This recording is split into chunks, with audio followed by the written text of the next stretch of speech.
Hey, how's it going? Welcome back to my channel. If you're new here, my name is Rigel, and in this corner of the internet, I make design and lifestyle related videos. Now, if any of those topics interest you, consider subscribing and hit that bell for notifications. Also, if you like this video, make sure to give this video a thumbs up to show your support and so more people can see this type of content and we can grow our little community.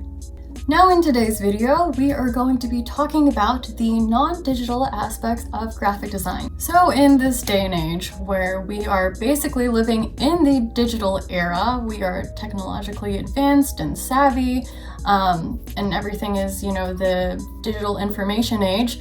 Some people have told me in the past, and even nowadays, I'm sure all of you as designers have also encountered some people like this, but they've told me that print design and graphic design is dead, or it's pretty much close to fading out and kicking the can.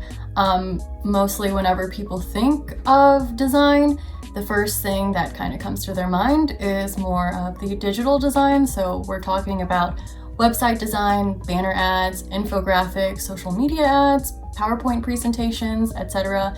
You get the point. And that statement alone, for me as a graphic designer, comes to me as kind of a shock and surprises me.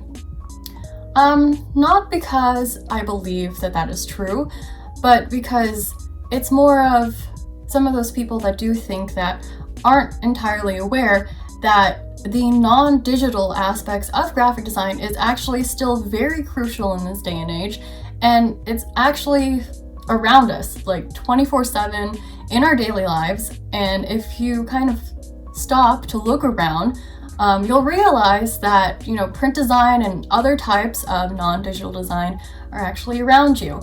So in this video we are going to be talking a little further on that, and just to kind of remind ourselves as a designer that there are several other facets of non-digital graphic design.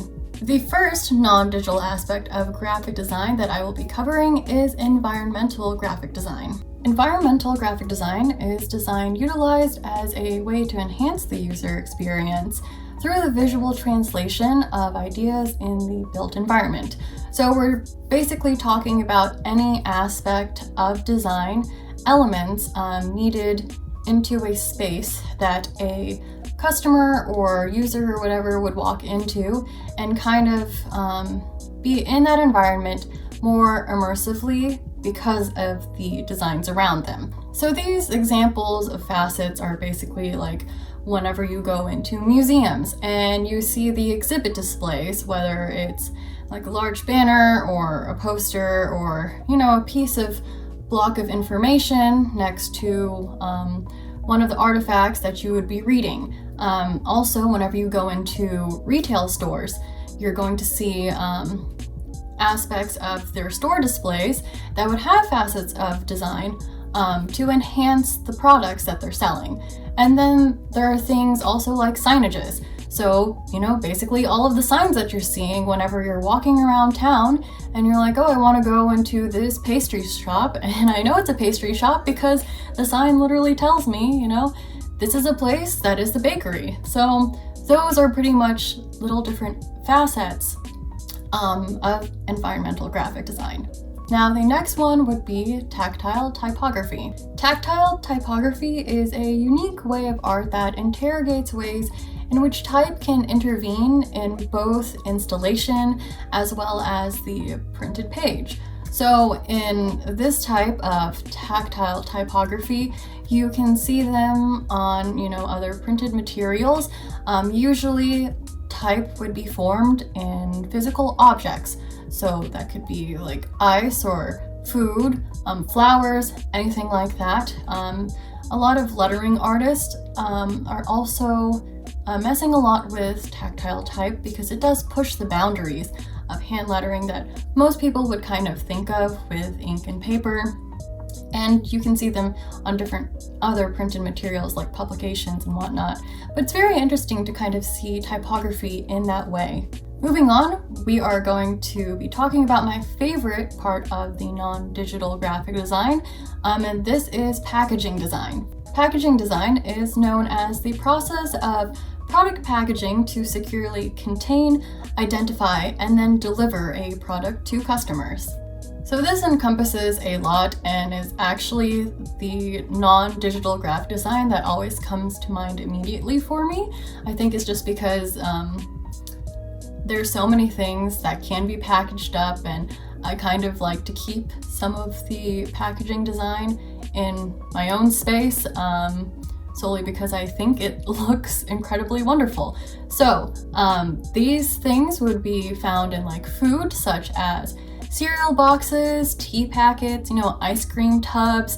There's even like trail mix pouches, or like even found in those dog treats that would also come in a pouch, etc. Basically, you can also find them in health and beauty supplies. So these are like soaps, perfume and cologne bottles, or facial cleansers where they have the little pump for them, or even like containers for creams. I also mentioned and showed some of the packaging design in my designing an entire skincare brand from scratch. So if you are interested in seeing that, by the way, I will put a card up there that you can click on. But yes, so going forward, there is also, even in restaurants, all of those carry-out boxes. If they ever have a intricate design on the sides, there you go. That's another aspect of packaging design. And not only that, but also just basically anything and everything almost that is contained inside a box or pouch or whatever it is that it's wrapped up, in order for you to transport it pretty easily and just enjoy the product. Next is going to be kind of the most, I would say, the most well-known, or what comes to most people's minds immediately whenever they think of graphic design, and they want to think about more of the print design. This is going to be branding and marketing collateral. So branding / marketing collateral design is basically any media material that is used to promote the company's products or services. All right, so this encompasses a lot of things. So this can be like brochures, pamphlets, flyers, posters. You can even have stickers, other promotional materials, which is even like t-shirt designs. There's also stationery sets that you can have, or even business cards. Like, the list goes on how many facets are in there for the branding collateral. And the last non-digital aspect of graphic design, to wrap it up, is cover art / publishing design. Now, cover art / publishing design is basically whenever your artwork design is presented on the outside of a published product. This type of graphic design, you can basically find the cover art and publishing design on things like book covers, as well as comic book covers. They also have them in dust jackets of books, which are pretty fun. Not only that, but video game box art. That's also part of the cover art and publishing design. But other publishing works more so, other than the books. You're also going to find them in magazines and newspapers. Not only that, but other than the book cover design, cover art design is also found in those vinyl records. So, album cover art, which is pretty fun, as well as, sheet music. Whenever you have those piano books or, any other instrument you're playing, the design on the front cover of those sheet music, that is also cover art. So as you can see, the non-digital aspects of graphic design is still extremely crucial, important, and pretty much used in everyday life for today. There are many facets of graphic design, whether that is the non-digital graphic design that we covered today, whether it's print or publishing or any of those other topics that I mentioned earlier, or whether that is, the digital design that other people mostly think of when they think of graphic design.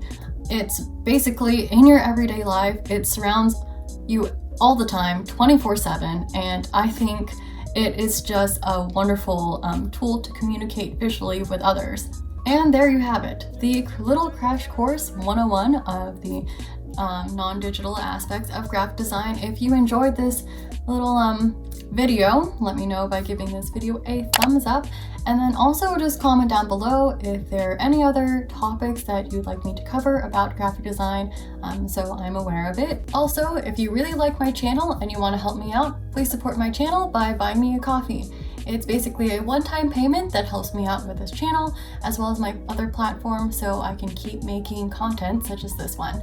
I will link that in the description box below and I will greatly appreciate it.